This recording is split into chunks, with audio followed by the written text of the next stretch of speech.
Kejadian yang terdiri dari dua bagian utama. Bagian pertama dimulai di sebuah taman di mana kita bisa melihat kemanusiaan runtuh oleh tindakan menghancurkan diri sendiri. Kisah itu berakhir di Menara Babel di mana manusia-manusia pemberontak diserakkan oleh Allah. Lalu bagian kedua dari kitab Kejadian menyoroti dan berfokus pada satu keluarga. Dan tepat di tengah-tengah, ada kisah yang menghubungkan dua bagian utama kitab Kejadian ini yang membantu kita memahami isinya. Jadi, bagaimana kita beralih dari Menara Babel sampai kepada kisah yang ada di tengah? Nah, setelah peristiwa penyerakan di Menara Babel, ada sebuah silsilah.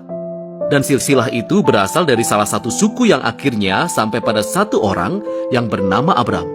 Ia lebih dikenal sebagai Abraham. Allah mulai membuat janji-janji kepada Abraham, seperti Allah akan memberkatinya dan memberinya banyak anak.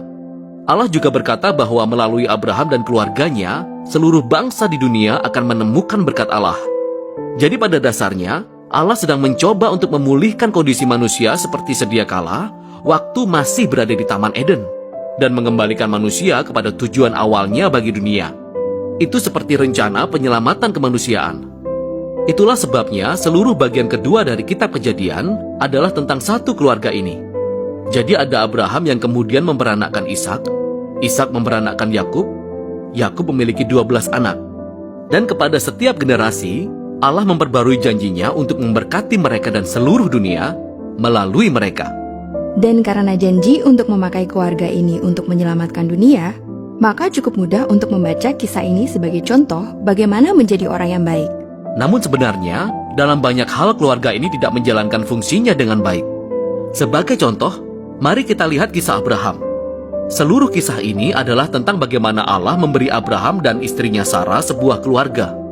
Tetapi dalam dua kesempatan yang berbeda, Abraham memberikan Sarah kepada laki-laki lain dengan tidak mengakui bahwa Sarah adalah istrinya. Lalu Sarah menjadi tidak sabar untuk memiliki seorang anak, dan dia membuat Abraham tidur dengan hambanya perempuan, yang kemudian menimbulkan berbagai masalah di dalam keluarga. Mereka menjadi semakin tua dan kita mulai berpikir bahwa mereka tidak akan pernah mempunyai anak. Tetapi secara ajaib, akhirnya mereka memiliki anak. Ialah Ishak. Ishak mempunyai dua anak laki-laki yang bernama Esau dan Yakub, dan sepertinya semua hal berjalan dengan baik. Tetapi Yakub, anak yang lebih muda, menginginkan warisan keluarga yang sebenarnya merupakan hak Esau, anak yang lebih tua. Lalu Yakub merancang sebuah rencana di mana dia akan mencuri warisan itu dari ayahnya, Ishak, yang ketika itu sudah tua dan buta. Mana ada orang yang melakukan itu? Buruk sekali. Mencuri dari ayahnya yang buta. Ya, dan Yakub melakukannya. Lalu Yakub di kemudian hari memiliki 12 anak laki-laki. Keluarga besar. Tapi Yakub mengasihi anaknya yang ke-11, Yusuf, lebih daripada yang lain. Dan Yakub memberikan jubah istimewa kepada Yusuf. Dan oleh karena hal inilah, saudara-saudaranya membenci Yusuf. Begitu bencinya sampai-sampai mereka berencana untuk membunuhnya.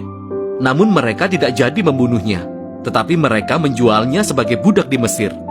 Selama di Mesir, melalui serangkaian peristiwa yang luar biasa, Yusuf beranjak dari seorang tahanan menjadi orang nomor 2 dalam pemerintahan. Lalu kemudian, di seluruh wilayah Timur Tengah terjadi musibah kelaparan. Dan saudara-saudara Yusuf datang ke Mesir untuk mencari makanan. Dan ketika mereka sampai di sana, siapa yang harus ditemui sebagai penguasa wilayah? Itulah Yusuf, orang yang mereka jual sebagai budak.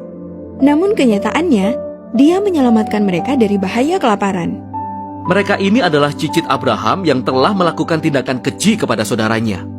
Tapi Allah telah mengubah kejahatan mereka menjadi sesuatu yang baik. Tepat seperti itulah yang dikatakan Yusuf dalam paragraf terakhir dari kitab ini. Dia berkata, "Kamu telah mereka-rekakan yang jahat terhadap aku, tetapi Allah mereka-rekakannya untuk kebaikan, yakni memelihara hidup suatu bangsa yang besar." Jadi kata-kata ini menjadi kesimpulan kitab ini, karena kata-kata ini merangkum pesan dari keseluruhan kisah sejauh ini. Manusia terus memilih kejahatan, dan kita berpikir mereka mengacaukan rencana Allah. Namun Allah terus membalikkan kejahatan mereka menjadi kebaikan. Dan walau bagaimanapun, Allah akan memakai keluarga ini untuk memulihkan kehidupan seperti di Taman Eden. Jadi itulah kitab Kejadian. Tapi, kita masih belum mengetahui bagaimana sebenarnya Allah akan memakai keluarga ini untuk membawa kita kembali ke Taman Eden. Ya, betul. Tapi ini baru kitab pertama saja. Kitab-kitab selanjutnya dirancang untuk menjawab pertanyaan ini.